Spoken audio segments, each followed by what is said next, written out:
السلام علیکم ورحمۃ اللہ وبرکاتہ۔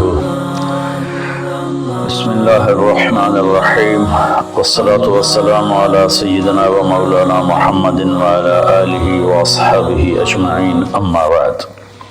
میرے محترم بھائیوں، دوستوں، بہنوں، بچوں، بچیوں اور تمام امت مسلمہ اور خاص طور پر اہل پاکستان، ہم سب کے لیے مبارک موقع ہے کہ اللہ تعالیٰ ہمیں رمضان کے استقبال کے لیے اللہ نے ہمیں مہلت دی، ہم زندہ ہیں، اور اللہ کرے کہ رمضان سب کو نصیب ہو۔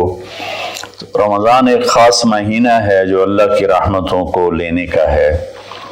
اللہ تعالیٰ کا عرش پہلے آسمان پر آ جاتا ہے، جہنم کے دروازے بند کر دیے جاتے ہیں، جنت کے دروازے کھول دیے جاتے ہیں۔ یہ پہلے کسی امت کے لیے نہیں تھا۔ ان کا روزہ مشقت والا تھا، افطاری سے افطاری۔ ہمارا روزہ اس کے مقابلے میں بہت آسان ہے، سحری بھی افطاری بھی۔ ان کی نماز تراویح نہیں تھی، ہماری نماز تراویح ہے قرآن سننے کے لیے، قرآن کو زندہ رکھنے کے لیے۔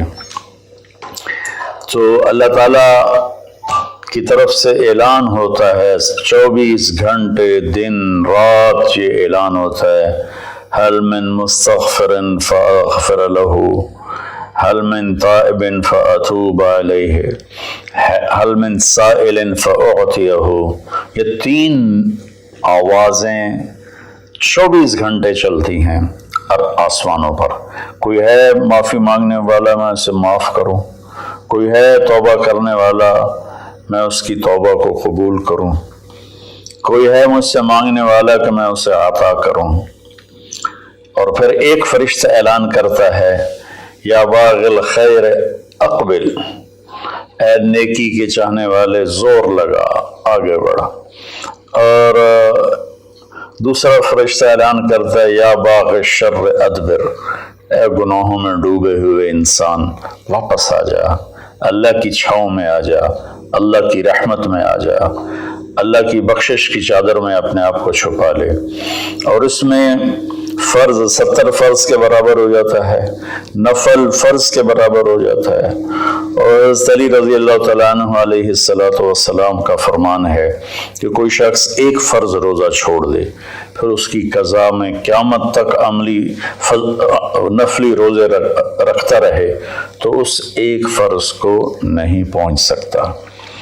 تو سارے دوستوں سے درخواست ہے کہ روزے کا اہتمام فرمائیں اور اللہ کی رحمت کو لوٹ لیں۔ اور میں ایک حدیث سناتا ہوں کہ میرے نبی نے کس طرح رمضان کا استقبال کیا۔ آپ ممبر پر تشریف لائے، خصوصی طور پر جمع کیا، یا جمعہ کا خطبہ تھا تو آپ خطبہ بیٹھ کے نہیں دیتے تھے، کھڑے ہو کے دیتے تھے، چونکہ آپ کا خطبہ مختصر ہوتا تھا۔ تو آپ نے فرمایا، ماذا یستقبلکم وماذا تستقبلون، وہ کون آ رہا ہے؟ مفہوم ہے، لفظی ترجمانی مفہوم مطلب۔ ہم نے کہا وہ کون آ رہا ہے اور تم کس کی طرف جا رہے ہو؟ سب یوں ہو گئے۔ پھر آپ نے کہا، ماذا یستقبلکم وماذا تستقبلون، وہ کون آ رہا ہے اور تم کس کی طرف جا رہے ہو؟ سارے صحابہ میں ہلچل مچ گئی۔ تیسری دفعہ، ماذا یستقبلکم وماذا تستقبلون، وہ کون آ رہا ہے، کس کی طرف جا رہے ہو؟ سارے پیچھے مڑ مڑ کے دیکھیں، پیچھے تو کوئی بھی نہیں۔ تو حضرت عمر رضی اللہ تعالیٰ عنہ کھڑے ہوئے علیہ السلام، انہوں نے فرمایا، یا رسول اللہ اوحی نزل، یا رسول اللہ کوئی وحی آئی ہے؟ آپ نے فرمایا، لا، کہ نہیں۔ اعدو حضر، اللہ نے آپ کو آنکھ دی ہے دیکھنے والی، تو کیا کوئی دشمن مدینے کی طرف آ رہا ہے اور آپ نے دیکھ لیا ہے اور وہ ہم پر حملہ کرنے آ رہا ہے، ہم تیاری کریں؟ آپ نے کہا، اللہ، نہیں، یہ بھی نہیں۔ تو انہوں نے پوچھا، بھائی یا رسول اللہ کون آ رہا ہے؟ تو آپ نے کہا، رمضان آ رہا ہے۔ سبحان اللہ، کیا خوبصورت انداز تھا متوجہ کرنے کا، عظمت بٹھانے کا، ہیبت بٹھانے کا رمضان آ رہا ہے۔ پھر آپ نے اس کے فضائل سنائے کہ اس میں جنت کے دروازے کھل جاتے ہیں، جہنم کے دروازے بند ہو جاتے ہیں، اور جنت کی حوریں اللہ سے دعا کرتی ہیں کہ اللہ اس رمضان میں اپنے نیک بندوں میں ہمارے شوہر ہمارے لیے منتخب فرما اور ان کے ذریعے ہماری آنکھیں ٹھنڈی فرما، اور جہنم کے سارے دروازے بند ہو جاتے ہیں، شیطان قید ہو جاتا ہے۔ اور اس رمضان کا مطلب ہے جلنا، رمض یرمز، جلنا۔ سارے مہینوں کے نام عربوں نے رکھے، محرم، صفر، ربیع الاول، ربیع الثانی سے لے کر آخر تک۔ رمضان کا نام اللہ نے قرآن میں لکھا، شہر رمضان الذی انزل فیہ القرآن، کہ یہ عرشوں پر اس مہینے کا نام طے ہوا رمضان۔ تو اس مہینے کے نام اور روزے میں کیا مطابقت ہے، ان میں جوڑ کیا ہے کہ رمضان جل جانا۔ اس میں جب کوئی روزہ رکھنے والا، روزہ رکھنے والی جب روزے رکھتا جاتا ہے تو اس کے گناہ پچھلے سال کے جلتے جاتے ہیں، جلتے جاتے ہیں، جلتے جاتے ہیں، یہاں تک اللہ جیسے لوہے کو صاف کیا جاتا ہے آگ سے، اور دھاتوں کو صاف کیا جاتا ہے آگ سے، اور ظاہری میل کو صاف کیا جاتا ہے پانی سے۔ تو پورے سال میں جو گندگیاں ہمارے اندر گھس جاتی ہیں، کبھی حسد، کبھی بغض، کبھی کینہ، کبھی کچھ کبھی کچھ، تو اللہ تعالیٰ اس کو اندر سے کھینچ کے باہر نکال کے صاف کر دیتا ہے۔ اور عید کی رات کہتا ہے کہ فرشتوں سے جن مزدوروں نے مزدوری پوری کر دی ہو تو اس کا کیا، اس کے ساتھ کیا ہونا چاہیے، تو سب نے عرض کیا اس کو مزدوری ملنی چاہیے۔ تو پھر اللہ تعالیٰ فرماتے ہیں تم گواہ رہو، میرے بندوں نے دن میں روزہ رکھا، رات کو قیام کیا اور میرا قرآن سنا، میں اس مزدوری کے بدلے ان کے سارے گناہ معاف کرتا ہوں۔ تو میری درخواست ہے تمام بہن بھائیوں سے کہ ہم اس کی تیاری کریں۔ ایک تیاری ہوتی ہے ظاہری جو ہم چیزیں اکٹھی کرتے ہیں، ایک تیاری وہ ہے جس کے بغیر ہمارا روزہ قبول نہیں ہوگا۔ میرے نبی کا فرمان ہے 4 آدمی ایسے ہیں جن کی لیلۃ القدر میں بھی بخشش نہیں ہوتی، تو رمضان کی باقی راتیں تو اس سے ادنا ہیں، کہ 4 اگر قسم کے گناہ چاروں کسی میں ہوں یا ایک کسی میں ہو، بخشش نہ ہونے کا مطلب یہ ہے کہ اگر وہ توبہ نہیں کرے گا تو اس کا روزہ اس سے معافی نہیں دلا سکے گا۔ توبہ کرنے پر تو کفر معاف ہو جاتا ہے، توبہ کرنے پر تو شرک معاف ہو جاتا ہے، ہر بڑے سے بڑا گناہ معاف ہو جاتا ہے۔ اور اللہ کی رحمت کا بتاؤں، میرے نبی کا فرمان ہے ما اصر من استغفر وین عاد فی اليوم 70 مرۃ۔ چند دن پہلے ایک نوجوان نے مجھے فون کیا، مولانا بڑی توبہ کرتا ہوں پھر گناہ ہو جاتا ہے، 10-15 دن سے اوپر نہیں گزرتا پھر گناہ ہو جاتا ہے، پھر توبہ کرتا ہوں تو یہ توبہ کا مذاق ہے، میری بخشش نہیں ہوگی۔ وہ دوڑ رونے لگا ٹیلی فون پر۔ تو جب تھوڑا اس کے آنسو روکے تو میں نے اس کا بیٹا تو میں ایک حدیث سناتا ہوں کہ میرے نبی کا فرمان ہے جو دن میں 70 دفعہ توبہ توڑے، اور 70 سے مراد 10 7 70 نہیں، عربی میں 70 سے مراد ہوتا بے شمار۔ میرے نبی نے فرمایا کہ جو دن میں 70 دفعہ توبہ توڑے اور پھر توبہ کر لے سچے دل کے ساتھ، تو میرے رب کی نظروں میں وہ محبوب ہے، وہ اس کا پیارا ہے، چاہے وہ بار بار توبہ توڑتا ہے لیکن اس کے بعد وہ روتا ہے، معافی مانگتا ہے، اور آخری سانس تک اللہ نے توبہ کا دروازہ کھلا رکھا ہے۔ باب التوبۃ مفتوح ما لم یغرغر، جب تک گلے کا وہ گھنگرو بند نہیں ہوتا اس وقت تک اللہ تعالیٰ بندے کی توبہ کے لیے دروازہ کھول کے بیٹھا ہوتا ہے۔ موت نظر آنے لگے پھر کہے یا اللہ میری توبہ، تو وہ قبول نہیں ہے، لیکن اس سے 1 منٹ پہلے اسے پتہ نہ ہو وہ توبہ کر لے تو اللہ اس کی توبہ معاف کرتا ہے۔ میں ایک دفعہ جماعت میں گیا نواب شاہ، تو ایک گھر میں بڑے وڈیروں کو اکٹھا کیا، تو آخر میں توبہ کراتا ہوں، کہو یا اللہ میری توبہ، یا اللہ میری توبہ، یا اللہ میری توبہ۔ تو اس میں ایک وڈیرا صاحب تھے، بڑی بڑی مونچھیں تھیں، بڑا ہیوی ویٹ، ان کی آواز سب سے بلند تھی، یا اللہ میری توبہ، یا اللہ میری توبہ، یا اللہ میری، اور ساتھ رو رہے تھے زار و قطار۔ واہ میرے رب! یہ بیان تھا ظہر سے پہلے۔ وہ گھر گئے ہیں اور رات کو ان کو ہارٹ اٹیک ہوا اور ان کا انتقال ہو گیا۔ ساری زندگی نافرمانی میں تھی۔ مجھے لوگوں نے بتایا کہ وہ بڑے کوئی اچھا زندگی کا رخ نہیں تھا، لیکن میں یقین سے کہتا ہوں کہ اس دن کی ان کی توبہ نے ان کو اللہ کی بارگاہ میں محبوب بنا دیا، مقرب بنا دیا۔ تو میں صرف 4 باتیں ہیں میرے بھائی بہنوں۔ ایک ہے مدمن خمرن، جو مستقل شرابی ہو اور شراب کا عادی ہو، اس کی رمضان کے روزے سے بخشش نہیں ہوتی۔ عاقل لوالدیہ، جو والدین کو پرزے کر دے۔ والدین کا اونچا بول کبھی کبھی بولا جاتا ہے، کبھی بدتمیزی ہو جاتی ہے، اس کو نافرمانی نہیں کہتے۔ جو اپنے والدین کے دل کے ٹکڑے آنکھ پھاڑنے کو کہتے ہیں۔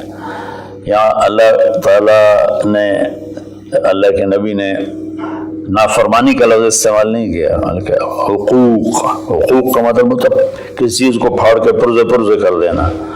تو جو ماں باپ کو اتنا زخمی کرے کہ ان کی آہیں نکلیں، ان کے آنسو نکلیں، اس کی بھی بخشش نہیں ہوگی۔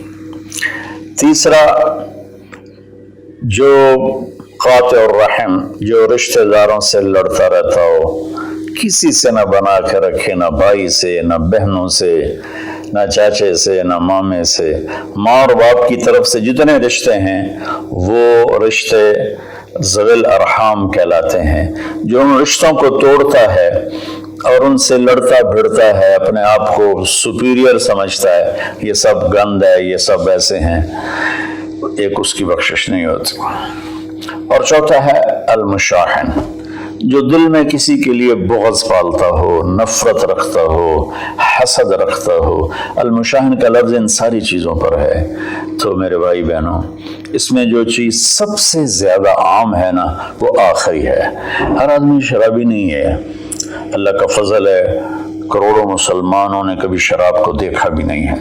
ہر آدمی ماں باپ کا نافرمان نہیں ہے، ہر آدمی اپنے رشتہ داروں سے لڑا ہوا نہیں ہے، لیکن ہر آدمی اپنے دل میں کسی نہ کسی کا بغض پالے بیٹھا ہے، کسی نہ کسی کی نفرت لیے بیٹھا ہے، کسی نہ کسی کا حسد لیے بیٹھا ہے، کسی پر غصہ لیے بیٹھا ہے۔ یہ چونکہ انسان کی فطرت ہے کہ وہ منفی چیزوں کی طرف جلدی جاتا ہے، نیگیٹیوٹی کی طرف ایسے جاتا ہے جیسے پانی اوپر سے نیچے، اور پازیٹیو چیزوں کی طرف جانا مشکل ہوتا ہے جیسے نیچے سے اوپر جانا۔ تو اس میں پھر آدمی پھسل جاتا ہے۔ ایک اس ہمارے سوشل میڈیا نے اس طرح نفرت پھیلا دی ہے، جھوٹی باتیں کر کے، جھوٹے عنوان لگا کر۔ تو میری گزارش ہے سارے بہن بھائیوں سے، ہم رمضان کی تیاری کریں۔ کیا تیاری کریں؟ ہم اللہ نہ کرے کوئی شرابی ہو، کوئی ہے تو اللہ کے واسطے توبہ کر لے۔ اللہ نہ کرے کہ کوئی ماں باپ کا نافرمان ہو، ہیں بہت سے ہیں، کوئی ہیں تو وہ توبہ کر لیں۔ اللہ نہ کرے کوئی رشتہ داروں سے لڑتا رہتا ہو، کوئی ہے تو وہ توبہ کر لیں۔